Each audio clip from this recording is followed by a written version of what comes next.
મહારાષ્ટ્રમાં ફરી એકવાર રાજકીય ગરમાવો વધી શકે છે.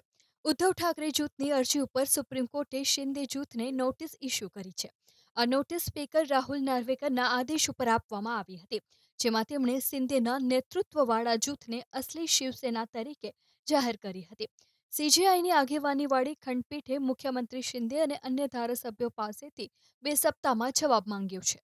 10 જાન્યુઆરીએ વિધાનસભાના સ્પીકર નાર્વેકરે મુખ્યમંત્રી એકનાથ શિંદે સહિત તેમના જૂથના 16 ધારાસભ્યોને ગેરલાયક ઠેરવવાની ઉદ્ધવ જૂથની અપીલને નકારીને તેમનું સભ્યપદ અકબંધ રાખ્યું.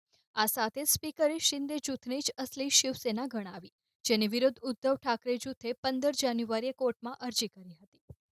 મહારાષ્ટ્રના વિધાનસભાના અધ્યક્ષ રાહુલ નાર્વેકરે પણ શિંદે જૂથના 16 ધારાસભ્યો સાથે ઉદ્ધવ જૂથના 14 ધારાસભ્યોની સદસ્યતા જાળવી રાખી હતી. તેનો અર્થ એ છે કે મહારાષ્ટ્રમાં રાજકીય ઘટનાક્રમમાં બંને જૂથોમાંથી કોઈએ તેમના ધારાસભ્ય ગુમાવ્યા નથી. હવે તમામની નજર સુપ્રીમ કોર્ટના નિર્ણય ઉપર મંડાયેલી છે. Bureau report, GSTV.